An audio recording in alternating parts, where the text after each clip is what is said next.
Hi, with the team presenting about parallel A-star search, I'm Sharia Kazanchi. I'm Marcus Weir. And just to begin with, we're going to give you a brief overview of what is A-star search.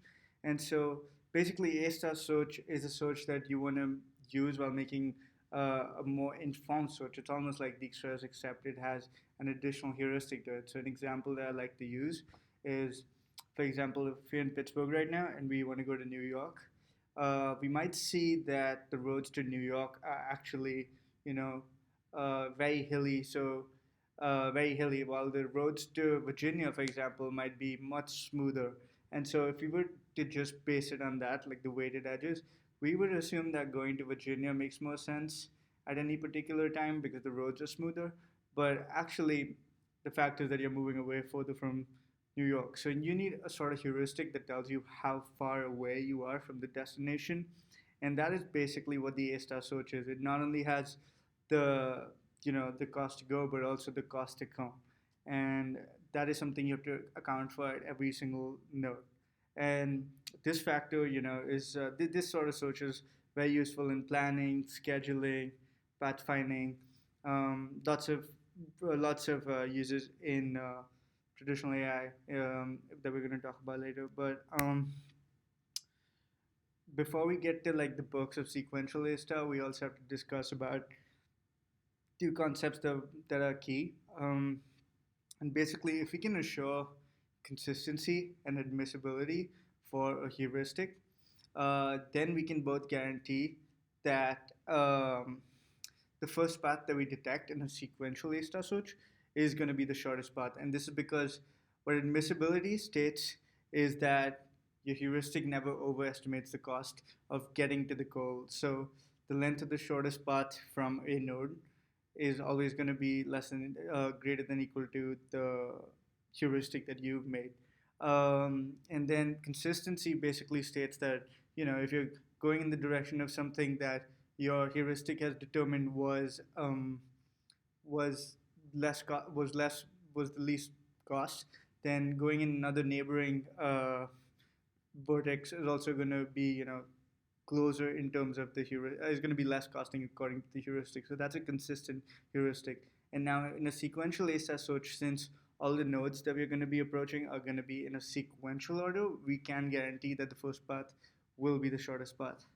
Um, so we decided to do the A star search in parallel, and this is because if done right, parallel A star search can actually bring great speed ups over like a sequential A star search, and basically, you can also overcome the memory limitations that you may have on one machine or one processor by using several of these machines together. You can overcome those memory limitations. Um, so yeah, since parallel A star search uh, is basically parallel ASA search basically like fundamentally requires you to have nodes that are assigned to several different processors, um, and because of this reason, we cannot guarantee the lowest cost traversal on the first pass since we don't know exactly what order the nodes are going to be processed in. It's always going to be a random order decided by the processors. Um, and also an important concept in this is the concept of parallel overhead. So you may incur many costs um, by just doing the whole process in parallel. The three main overheads that we can possibly come across are search overhead, and search overhead basically comes from expanding nodes that you wouldn't have normally had in a sequential search. These nodes are now deemed viable in a parallel A search, and that is sort of a cost that we have to bear. And the equation for that is right up there. It's the number of nodes expanded in parallel divided by the nodes expanded in sequential. That's the ratio. Um, and then synchronization overhead is basically an overhead that you incur while um, another processor or machine has control of a resource and thereby like locks it, and then the other threads or the processors are just waiting, spinning idle, waiting for that resource to be free so that they can use it again. Um, that's the synchronization overhead. And communication overhead is the overhead that you get from exchanging information between the threads, like contacts, etc. Just message passing, for example, can incur that. Um, that's overhead. So those are the three main overheads, and these were actually crucial for us while deciding the possible implementation that we were going to use. Um, the the different like implementations that we looked into were there was a message passing with MPI, and basically what that does is sort of has a distributed system approach um, towards the ASR search. In that there's a lot of message passing going on between machines to convey each other of like the state, etc. Um, but that again has a large communication overhead. Then there is a bidirectional ASTA search, and in that you basically have two threads, one running from the source, one running from the destination, and that's not very parallelizable, so we decided against that. Then there is one with dynamic work allocation with boostgraph, and what that basically has is basically like a global sort of priority queue of nodes, which when processors see that there are when processors are free, they basically like consume nodes from that priority queue. And basically for this there is also a large synchronization overhead because that priority queue is global now, and so any access to that would kind of lock it and make the other processors just wait in idle for that. Again, that has a large synchronization overhead, and we basically decided to go with the OpenMP solution, the hash distributed ASR search, and Marcus can tell you a little bit more about that. Yeah, so I guess I'll just talk a little bit about what we did in our implementation. I guess to begin with, I'll give a little background on what exactly OpenMP is. OpenMP is a compiler extension for C, C++ that allows for easy parallelization of C, C++ code. Um,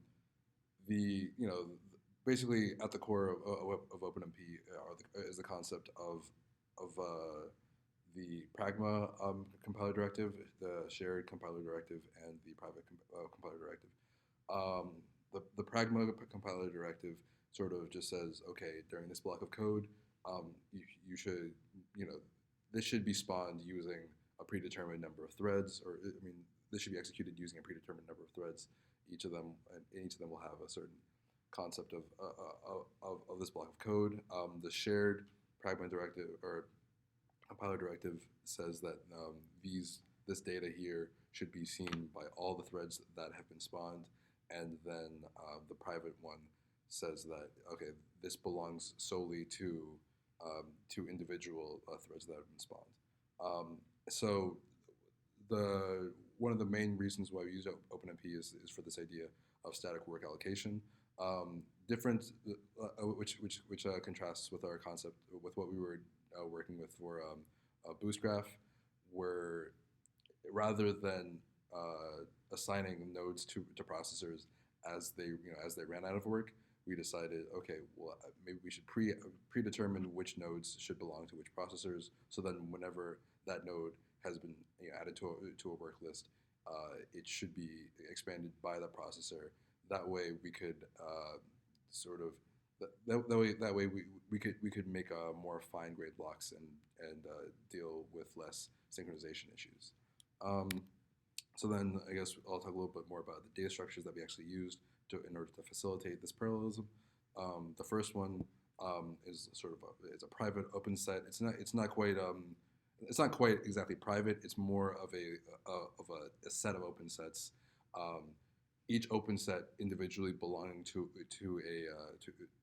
a single processor. However, they can also be read from and written to by other processors, and we went with that data structure specifically because we thought that it was specifically because we thought that that sort of the message passing between open sets was important. I guess I should sort of clarify a little bit about what exactly an open set is. It's essentially it's equivalent to a work queue in a in any sort of ASR algorithm. Yeah, so then we'll talk a little bit. So then, yeah, the next data structure that we worked on was the global array of try and try-set locks.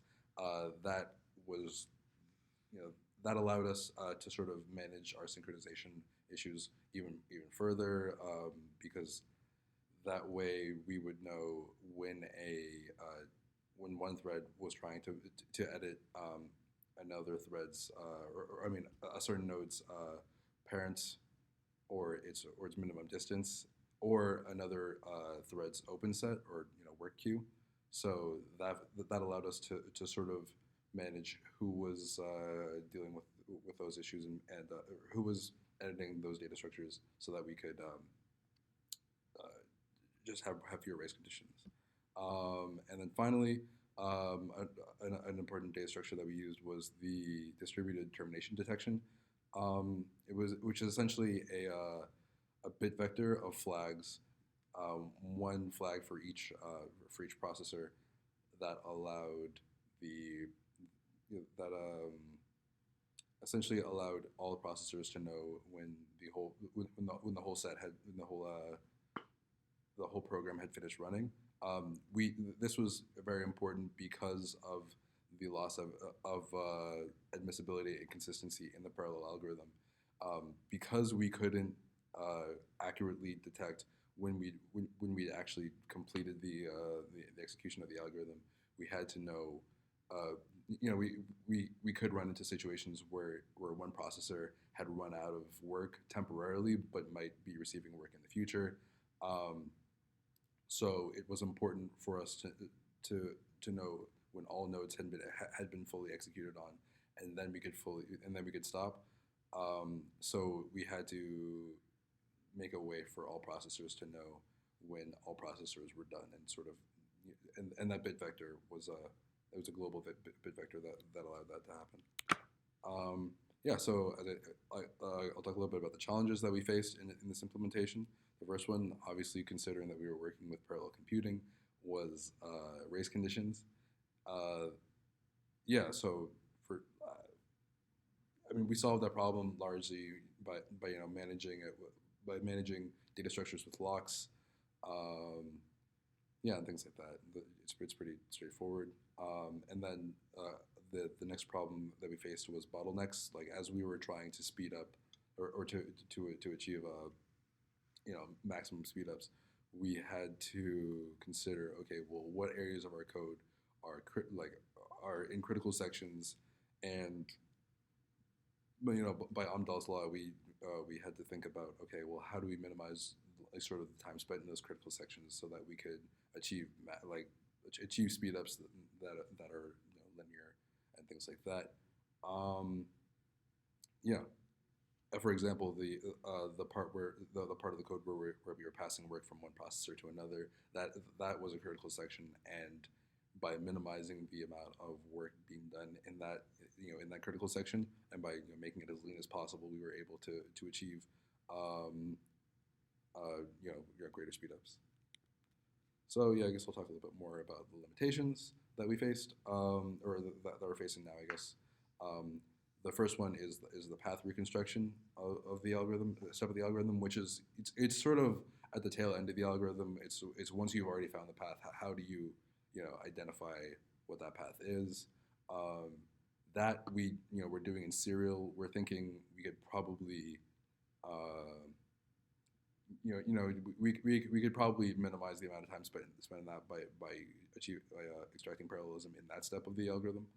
Um, and there's also once again the possibility for contention in the work queues of the separate processors. So we want to make sure that we're doing our best to manage that. And finally, the work distribution of the processors might not be even. This is a pretty big one that we want to make sure that we can that we handle. Essentially, the issue there is that with certain graphs and certain topologies, um, we different depending on the way that we split up nodes among processors, we could end up with an uneven load on different processors. And if that's the case, the whole execution of the program will be bounded by the slowest processor or the processor with the most work. So if we have an even distribution of work, we can therefore reduce the amount of time spent in the program. So I guess I'll talk a little bit more now about our testing and how we're doing that. Each graph that we're testing on is a 2D grid of vertices, and we're traveling from the upper left node to the lower right node. Where the upper left is the source, the lower right is the destination. Each link between the two nodes has a pseudo randomly generated weight, and each node is